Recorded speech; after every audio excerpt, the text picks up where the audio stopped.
de prosperidade. Deixa o governo chinês tocar. Vai ser muito melhor pra mim. Cara, É isso, né? É isso. muito foda. Pô, vamos ler um superchat aqui? Vamos. Podemos? O Tony Dias mandou: salve, três irmãos, meus conterrâneos de Araguari. Cada dia mais feliz com o trabalho desenvolvido por vocês. Com segurança. Elias, também sou TEA e queria um relato sobre como está sendo a sobrecarga sensorial, emocional nesse mundo digital.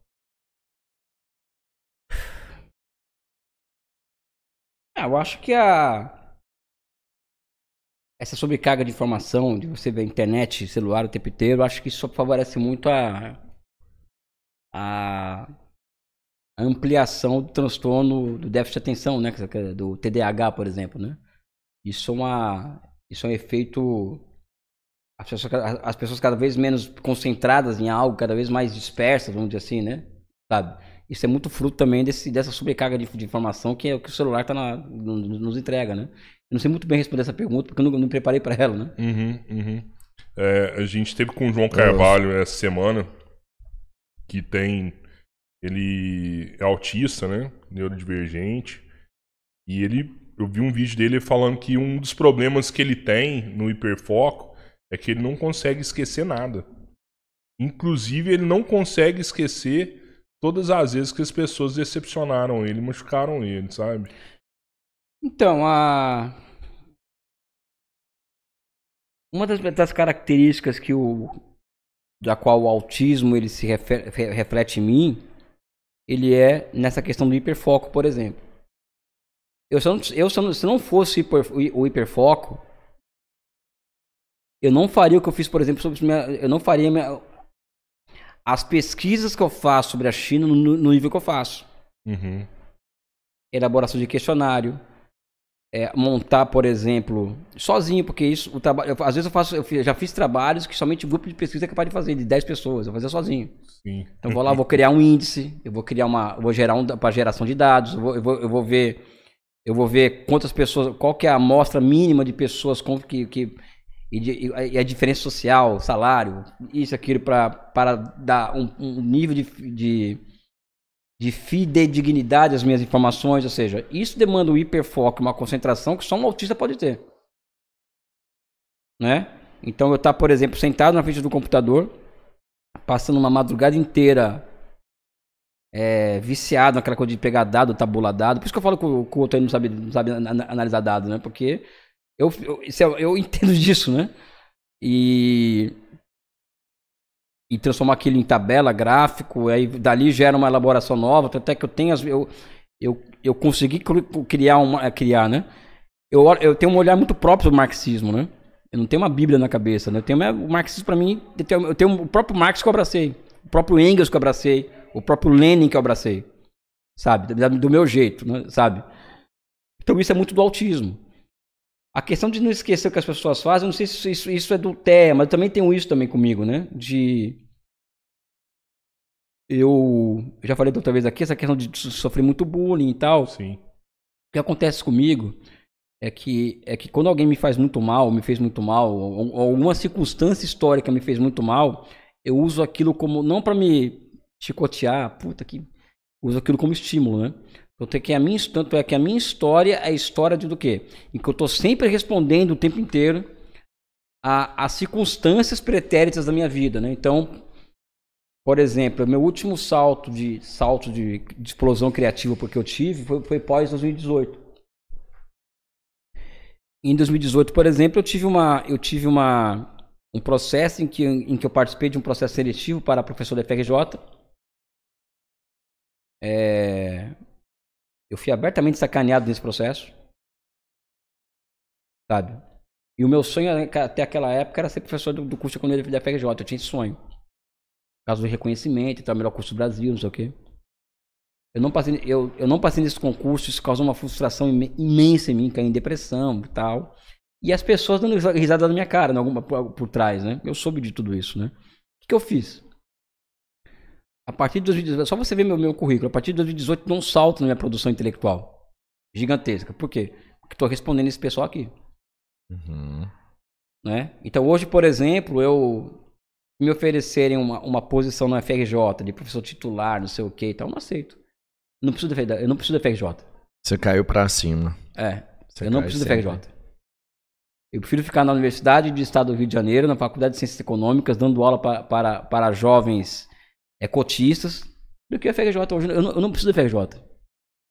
Você foi sacaneado por conta de sua posição política? Não, é concurso armado, a armação de concurso que foi concurso, já enfim. Tinha a vaga, já tinha dono. Então eu dei um salto de explosão de criatividade, inclusive rompo com corrente de pensamento, enfim, é uma longa história. De lá pra cá, né? Eu estudo a China há 30 anos, mas o meu salto teórico é de 18 pra cá.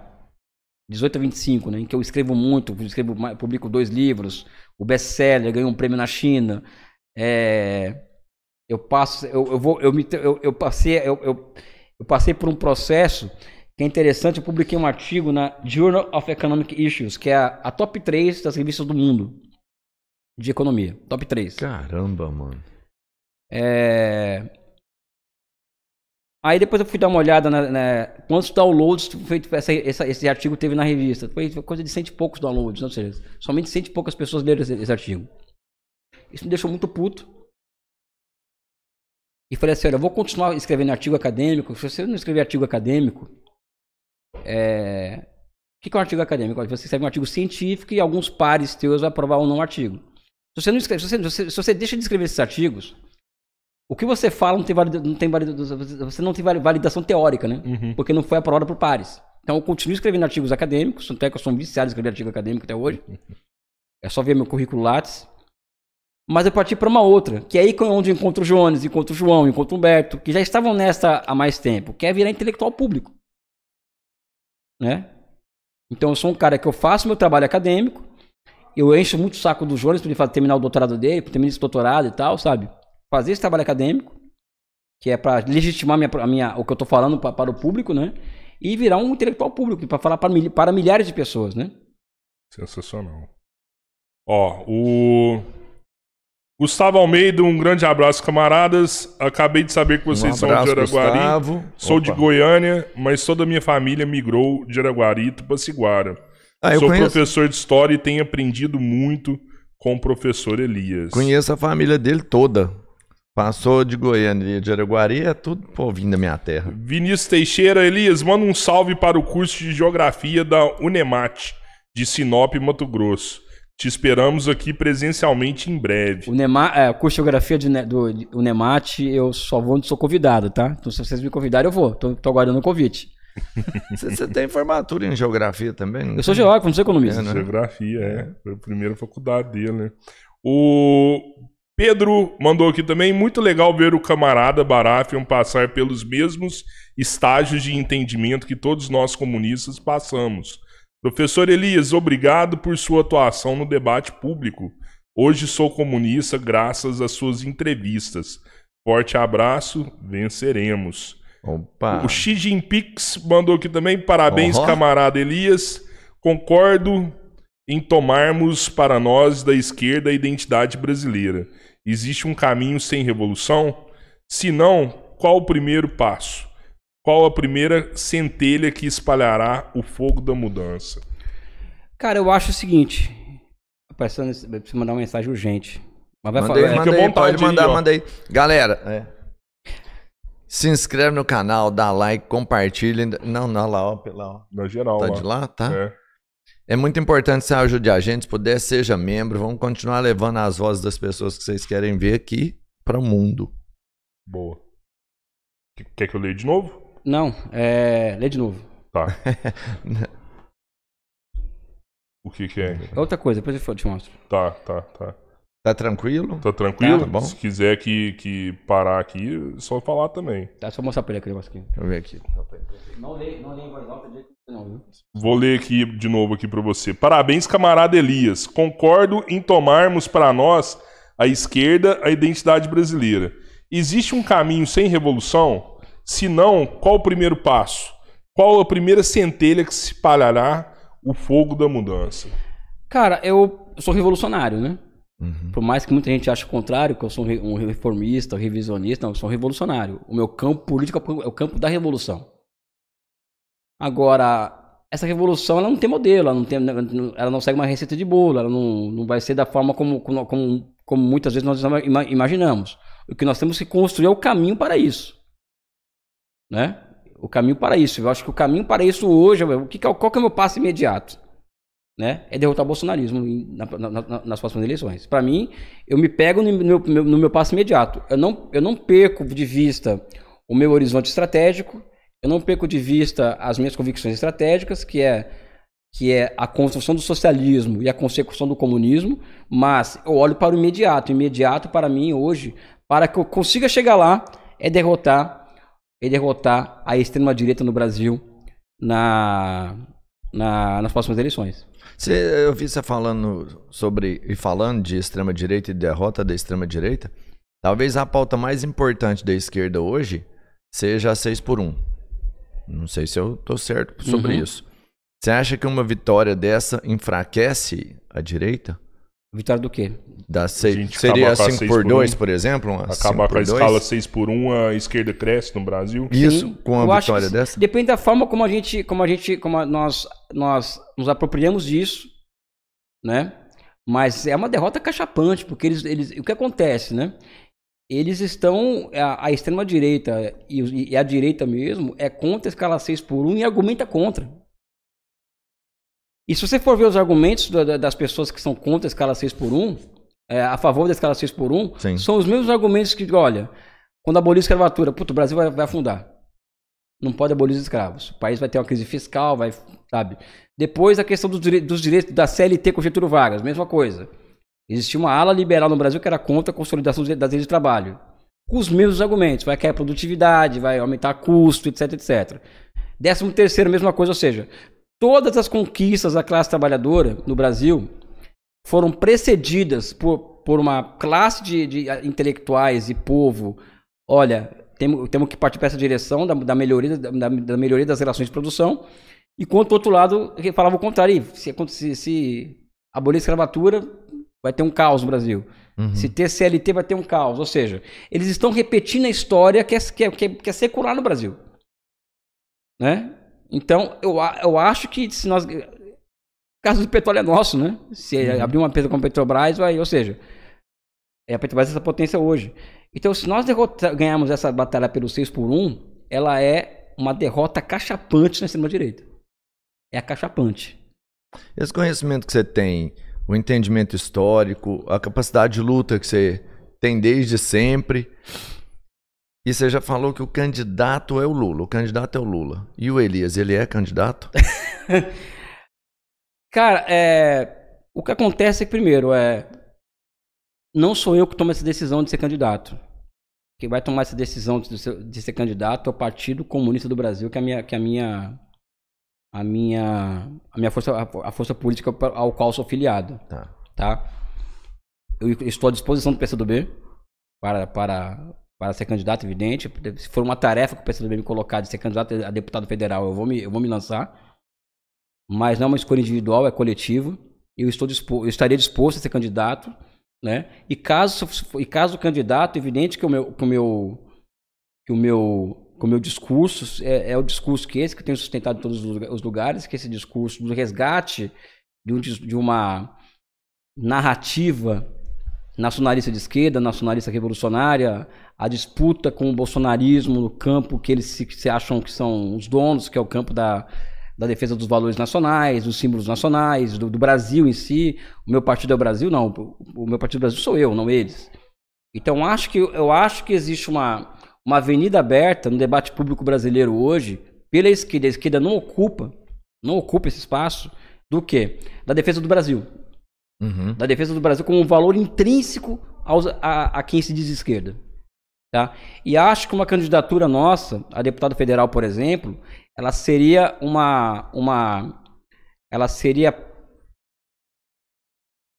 abriria essa possibilidade de ocupação desse espaço político que hoje está vago no Brasil. Está vago. Você não vê ninguém ocupando esse espaço. O Ciro Gomes defende essa questão do Projeto Nacional de Desenvolvimento, só que ele não é um revolucionário. E ele é um cara que, infelizmente, eu gosto muito dele, ele se suicida politicamente. Né? Esse é o problema do Ciro Gomes. Né? Eu não quero ocupar o espaço do Ciro Gomes, até porque eu não tenho a estatura dele. E também porque antes do Ciro Gomes falar em Projeto Nacional de Desenvolvimento, o Partido Comunista do Brasil já falava, né? O Partido Comunista do Brasil já tem no seu estatuto que o caminho brasileiro ao socialismo passa por um Projeto Nacional de Desenvolvimento há muito tempo.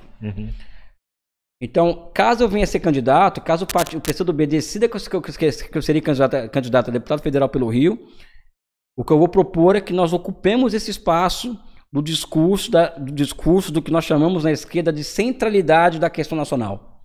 Ou seja, a contradição principal da sociedade brasileira hoje é entre fascismo e projeto nacional.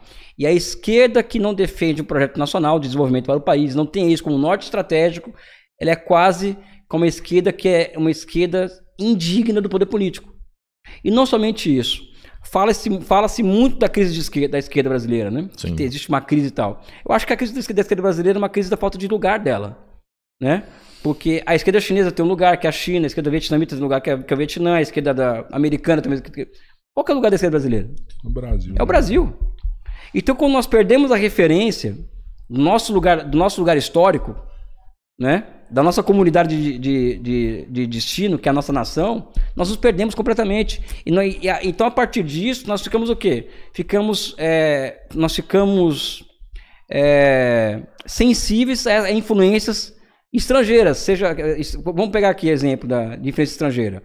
ONGs europeias, de partidos social-democratas, ONGs como a Open Society Foundation, a Fundação Ford, essas ONGs estrangeiras acabam que, por meio da capacidade de financiamento deles, pautarem o debate público da esquerda brasileira. Que é o que acontece isso. Eles pautam hoje o debate público da esquerda brasileira em grande medida.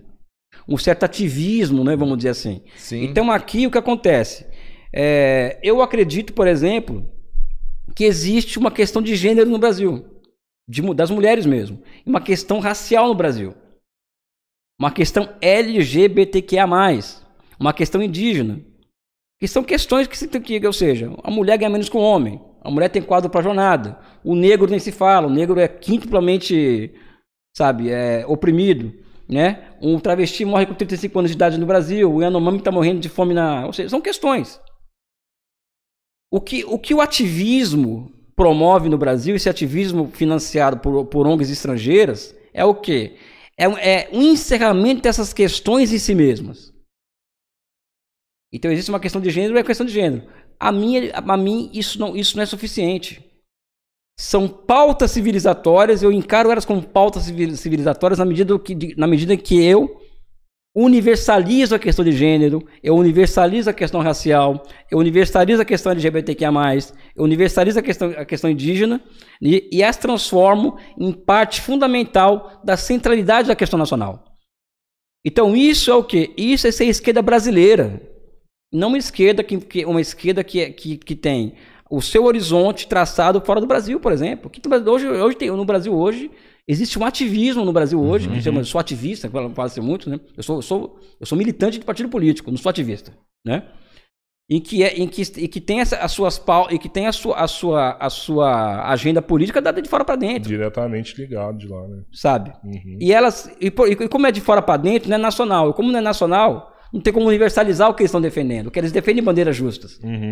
Sim, sim. Eles são antifascistas também. Não são meu alvo principal. Sim. Mas eu deixo muito claro que eu me diferencio deles. Me diferencio tanto dessa esquerda que eu estou colocando aqui, como da extrema-direita, pela via do quê? Da necessidade de se reconstruir e ocupar um campo político de uma esquerda nacionalista, de uma esquerda revolucionária, uma esquerda que defende o Brasil, o povo brasileiro e a nação brasileira, né? E que vê na realização da nação, e que vê na realização da nação, antes que o Jones Manuel pegue no meu pé, e que vê na realização da realização da nação brasileira o caminho brasileiro ao socialismo. Pô. Eles falam que as eleições do Rio são uma das mais difíceis do Brasil, né? Sim. Por conta de crime organizado, influência tipo de coisa, financeira, né? As milícias. Interesse Como que você vê essa disputa lá dentro? É um trabalho diferente, tem que ser feito? Porque o Rio precisa de um rompimento, tá? E hoje, aí você vê como que a vida é contraditória, né? Hoje, a única pessoa que é capaz, pode gostar dela ou não, pode discordar dela ou não, pode achar essa pessoa de direita ou não, pode achar o que quiser dela. Eu acho que a gente tem que ver a parte no todo na parte, ver essa dialética o tempo inteiro, né? Do universal ao particular no universal. Essa questão da derrota da extrema-direita, por exemplo, é fundamental no Rio de Janeiro.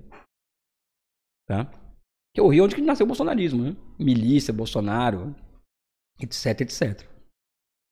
E hoje, a única figura pública hoje no cenário político carioca capaz de enfrentar e derrotar esse banditismo político representado pelo bolsonarismo e pela extrema-direita chama-se Eduardo Paes, prefeito do Rio. Uhum. E é em torno da figura dele que nós devemos nos unir nas próximas eleições, caso ele seja candidato a governador, né? Então, acho que existe aí uma necessidade fundamental de nos unirmos em torno do nome dele, na minha opinião. Não sei nem qual que é a opinião dele direito, né? Mas a minha opinião é a partir da união em torno da figura dele, nós derrotarmos o bolsonarismo aqui no Rio de Janeiro. Tá? Você acredita que se a gente acaba com esse bolsonarismo, a gente vai resolver grande parte desse problema de milícias, de narcotráfico? Eu acho que é o seguinte, você vai enfrentar o bolsonarismo, / milícia, / narcotráfico, né? A partir da imposição de derrotas sucessivas a esse pessoal. Tá? Então nós temos que derrotá-los no âmbito nacional e derrotá-los no âmbito local. E no âmbito nacional, a derrota desse pessoal tem que ser acompanhada por uma batalha de ideias, né? Sabe? Que é, por exemplo, essa questão que eu estou colocando aqui. O Brasil precisa se reindustrializar. O Rio de Janeiro precisa imediatamente de um projeto de reindustrialização, de geração de empregos de qualidade no Rio de Janeiro. Resgatar o que perdeu, né? Resgatar o que perdeu. E eu acho que hoje a figura do Eduardo Paes, ela representa esse veio, vamos dizer assim, transformador do Rio de Janeiro. Tá? Repito aqui, pode não gostar dele, achar que ele é de direita, neoliberal, pode achar o que quiser do Eduardo Paes. Mas ele é a única pessoa capaz de fazer isso. É a única pessoa capaz de fazer isso. Eu, pessoalmente, eu tenho uma relação de amizade com ele. Já é um amigo pessoal que eu tenho, o Eduardo Paes, né? Ele sabe dos nossos pontos de divergência, que não são poucos, né? Não vejo você muito amigo dele, não. Querer colocar ele pra governador do Rio, hein? Não, todo governador do Rio, os últimos mas é o que eu falei pra ele, né? Mas é o que eu falei pra ele já. Falei, meu amigo, você precisa... Se você for governador do Rio, pega a tua família, manda fora do Brasil. Porque você vai enfrentar aqui grandes questões no Rio de Janeiro que podem colocar em risco a sua vida e a sua família, entendeu? Então, mas isso assim, ele tá como prefeito do Rio. O enfrentamento maior e direto é dentro da própria capital. Eu já vi falar que no interior não é tanto. Se ele vence pelo menos algumas batalhas, é quase impossível não ser o próximo vitorioso num pleito aí. Mas... Você entende? Porque não é acabar não vai. Se ele consegue diminuir o que está acontecendo lá, ele já fez o que é preciso. É que não é fácil, mas se ele conseguir... A questão é que a direita no Rio de Janeiro é muito forte. A questão é que o governo do estado ele tem uma presença fora do Rio, da capital do Rio, muito forte. Ou seja, não vai ser não seria uma eleição fácil para ele, para o Eduardo. Não seria uma eleição fácil para ele. Né? Não seria uma eleição fácil. Mas a chance de ganhar existe. Sim. E acho que é estratégico a vitória do Eduardo Paes para o governo, caso ele seja candidato, para o governo do Rio de Janeiro. Eu vi você falando assim, o Rio de Janeiro hoje ele vive uma guerra de territórios ali, de conquista de território, uma hora tá para um lado para o outro. Você falando que um dos principais fatores para mudar o Rio de Janeiro seria o desenvolvimento, talvez, de logística. É isso mesmo? O que muda ali? O Eduardo hoje ele está obcecado em transformar o Rio de Janeiro no maior hub de inteligência artificial, data center da América Latina. Do Brasil e da América Latina. Eu acho ótima essa ideia dele. Mas não é só. Eu acho que existem possibilidades, o Rio de Janeiro, por exemplo, de transformar Rio, Baixada, Niterói, São Gonçalo em um hub ferroviário. Né? Você construir 2 grandes corredores industriais na Baixada Fluminense e no Norte Fluminense. Né? Ou seja, existem muitas possibilidades que o nosso pensamento alcança para o Rio de Janeiro. Tá. Então, acho que no momento certo vai se discutir qual é o nosso candidato. Caso seja o Eduardo Paes, existe de antemão essa boa vontade de discutir essas questões, porque o Eduardo, por exemplo, ele é um cara que já percebeu que existe um limite numa tipologia de desenvolvimento que foi adotada até por ele, baseado em grandes eventos, Copa do Mundo, Olimpíada, etc, etc. Isso já está se esgotando, e o próprio Eduardo está buscando dar um salto qualitativo em relação a isso. Tanto é que hoje ele está passando essa semana nos Estados Unidos. buscando empresas americanas para vir para o Rio de Janeiro para viabilizar esses vários data centers, né? Inteligência artificial, né? Então, eu acho que ele está correndo atrás de superar essa dinâmica de acumulação que permeou o nosso desenvolvimento nos últimos 10, 20 anos, né? Que top, cara. Pô, é isso, hein, Robertinho? Valeu, 4 mil pessoas aí na live acompanhando a gente, tá cheio de super